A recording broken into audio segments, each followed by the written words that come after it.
8, 15, 12 എന്നീ സംഖ്യകൾ കൊണ്ട് ഹരിക്കുമ്പോൾ യഥാക്രമം 4, 11, 8 ശിഷ്ടങ്ങൾ വരുന്ന ഏറ്റവും ചെറിയ സംഖ്യ ഏത്? ഇത് നമുക്ക് ഈ സംഖ്യകളും ശിഷ്ടങ്ങളും തമ്മിലൊരു ബന്ധം ഉണ്ടാവും. ആദ്യത്തെ സംഖ്യ 8, ആദ്യത്തെ ശിഷ്ടം 4, 8ന്ന് 4 കുറച്ചാൽ 4. അടുത്ത സംഖ്യ 15, അടുത്ത ശിഷ്ടം 11, 15ന്ന് 11 കുറച്ചാലും 4. അവസാനത്തെ സംഖ്യ 12, അവസാനത്തെ ശിഷ്ടം 8, 12ന്ന് 8 കുറയ്ക്കുമ്പോഴും 4. ഈ വ്യത്യാസങ്ങൾ തുല്യമായിരിക്കും. ഇനി നമ്മൾ ചെയ്യേണ്ടത് സംഖ്യകളുടെ LCM കാണാം. 8, 15, 12 ഈ സംഖ്യകളുടെ LCM കാണണം.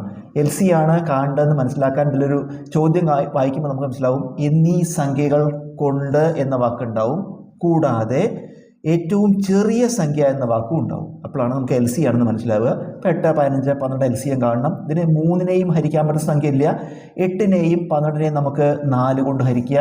4 കൊണ്ട് ഹരിക്കുമ്പോൾ 24, 8. 15നെ ഹരിക്കാൻ പറ്റില്ല, 4 കൊണ്ട് 15 ഇറക്കിയിട്ടു. 12ൽ 4, 3, 4, 12. ഇനി നമുക്ക് 15നെയും 3നെയും 3 കൊണ്ട് ഹരിക്കാം. 2നെ 3 കൊണ്ട് ഹരിക്കാൻ പറ്റില്ല, 2 ഇറക്കിയിട്ടു. 15ൽ 3 ആയി 3, 15. 3ൽ 3 ഒരു തവണ. ഇനി 2, 5 ഇതിന് രണ്ടിനും പൊതു ഘടകമില്ല. അപ്പോൾ ഈ സംഖ്യകളെല്ലാം കൂടി ഗുണിക്കുമ്പോൾ LCM കിട്ടും. 4 × 3 12, × 2 24, × 5 LCM നമുക്ക് കിട്ടി. എത്രയാണ്? 120. ഇനി നമ്മൾ ചെയ്യേണ്ടത് LCMത്തിൽ നിന്ന് ഈ പൊതുവായ വ്യത്യാസം എല്ലാം കുറയ്ക്കുമ്പോൾ ഒരേ ഉത്തരമാണ് കിട്ടുന്നത്, അത് കുറയ്ക്കുക. LCMത്തിൽ നിന്ന് 120ന്ന് ഈ പൊതുവായ വ്യത്യാസം കുറയ്ക്കുക. ഉത്തരം 116.